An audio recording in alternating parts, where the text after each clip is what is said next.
Chega mais! Esse aqui é o nosso espaço para falar sobre filosofia, sociologia, enfim, para falar de humanas, para falar de cultura pop, para trocar ideia, para instigar o senso crítico, para mostrar para você que você é capaz de pensar com a sua própria cabeça. A nossa intenção aqui, além dessa, é mostrar esse conteúdo toda quarta-feira, vídeo novo.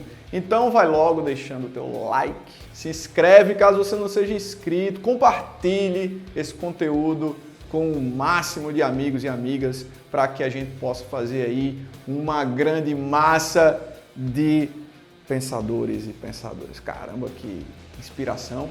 O papo hoje é sobre treta, meu velho, sobre porrada, sabe? Tiro, porrada, bomba, UFC, só que no campo filosófico. É isso mesmo. As maiores tretas da história da filosofia. Solta a vinheta.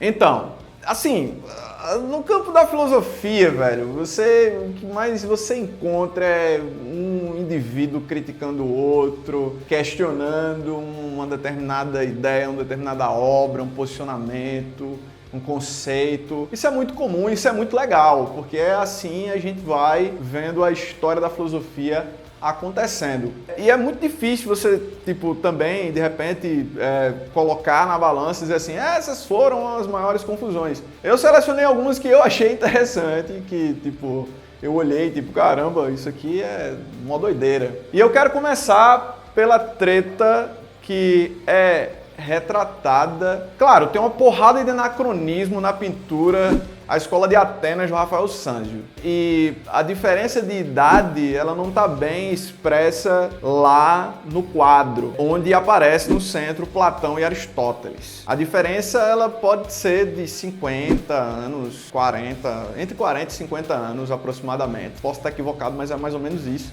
a diferença de idade entre Platão e Aristóteles. E você já deve saber que, dentro da história da filosofia, Sócrates foi mestre de Platão, Platão foi mestre de Aristóteles. Claro, Sócrates supostamente tinha vários discípulos, mas o principal foi Platão. Platão fundou a academia, tinha uma porrada de discípulos, mas o principal, o mais importante foi Aristóteles. Aristóteles fundou também a sua própria escola, o Liceu, tinha uma porrada de alunos, mas ele foi o professor particular de Alexandre o Grande, apenas. Então, lá no centro da imagem, a Escola de Atenas, a gente vê lá o Platão com o dedo para cima e o Aristóteles com a palma da mão assim estendida para o chão.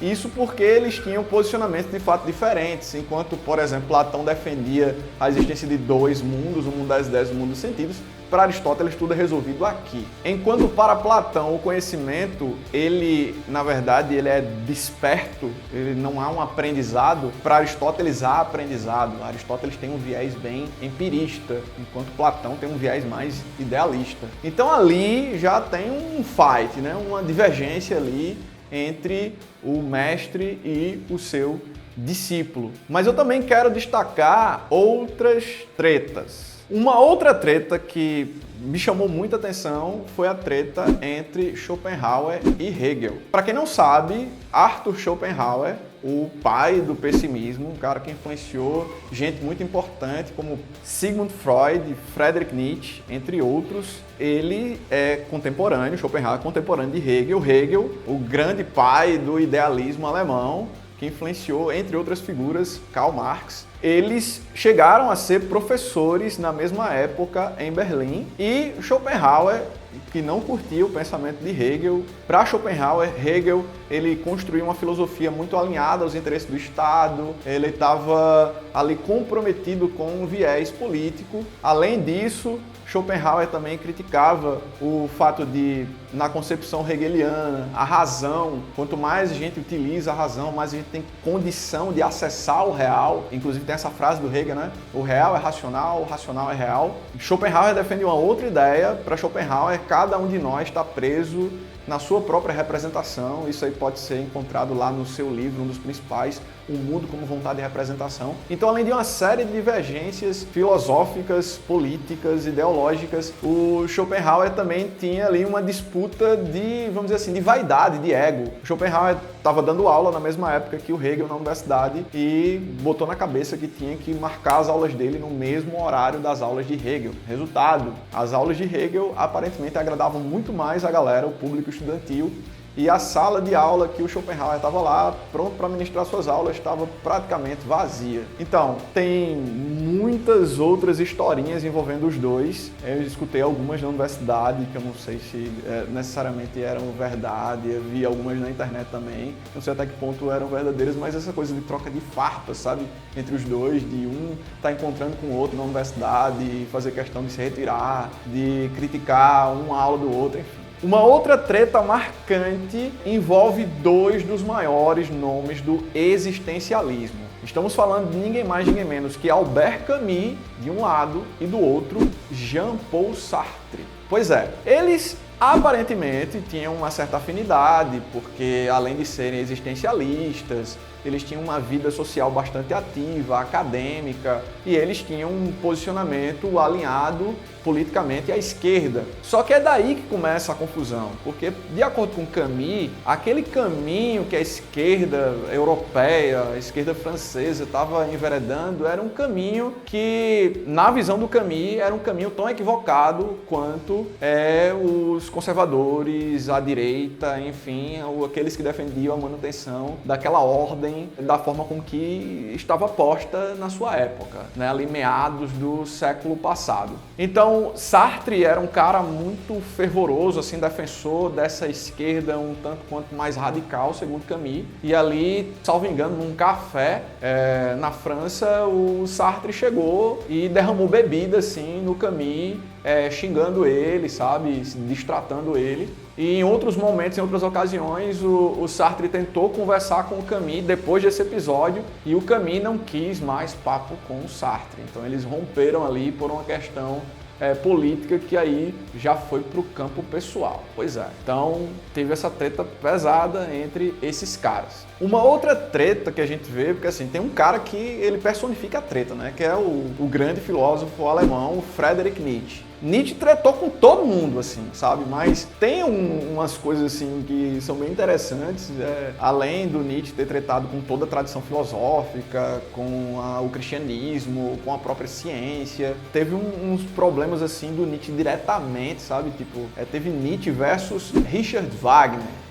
O Richard Wagner, ele era um compositor alemão. Segundo para Nietzsche, ele era uma doença. Como assim? Ele diz o quê? Nietzsche falou o seguinte: Wagner é mesmo um homem?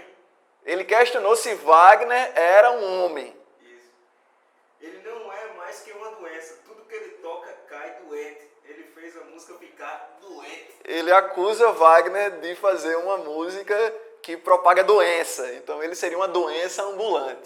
Diga-se de passagem, para quem conhece um pouco da relação Friedrich Nietzsche e Richard Wagner, Nietzsche ele era admirador do trabalho de Wagner, mas por algum motivo Nietzsche começou a ver nas composições de Wagner a pura decadência da cultura ocidental que ele identifica como uma praga que vem se alastrando desde a antiguidade. Além disso, Nietzsche também tretou com outra figura importante da cultura europeia, acho que é com Dante Alighieri, né? Isso, Dante Alighieri mandou um fatality. Ele disse o quê? Ele disse: uma hiena que escreve poesia em tumbas.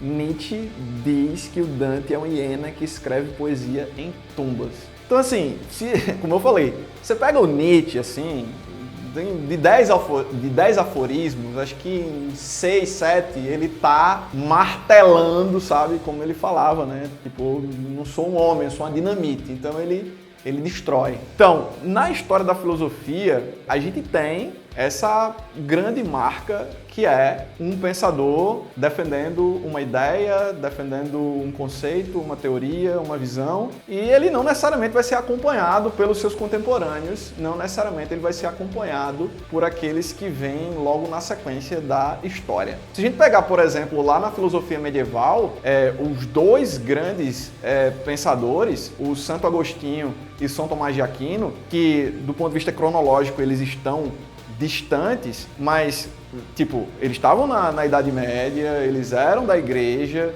eles são figuras extremamente importantes do pensamento filosófico medieval e eles não concordam efetivamente no cerne das suas filosofias. A gente pode ver, por exemplo, o Santo Agostinho como um cara muito mais defensor da iluminação divina, um cara que coloca a fé praticamente acima de tudo, enquanto o São Tomás de Aquino é um cara que vai trazer a razão como uma espécie de dom tão valioso e tão importante quanto a própria fé. Então só isso aí, cara, já é um ponto de divergência, de treta pesadíssimo. Se esses dois caras cronologicamente tivessem cruzado numa igreja, numa catedral, num seminário, ia ter treta. Então essas foram algumas das maiores tretas da história da filosofia.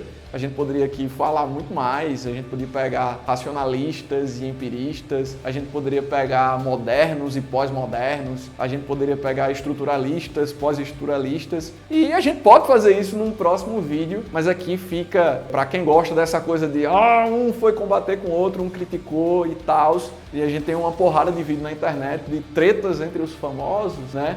Então, aqui a gente trouxe uma discussão dentro de um viés filosófico. Deixa aí o teu like, o teu comentário, tua sugestão, tua crítica. É sempre bom a gente ter essa interação.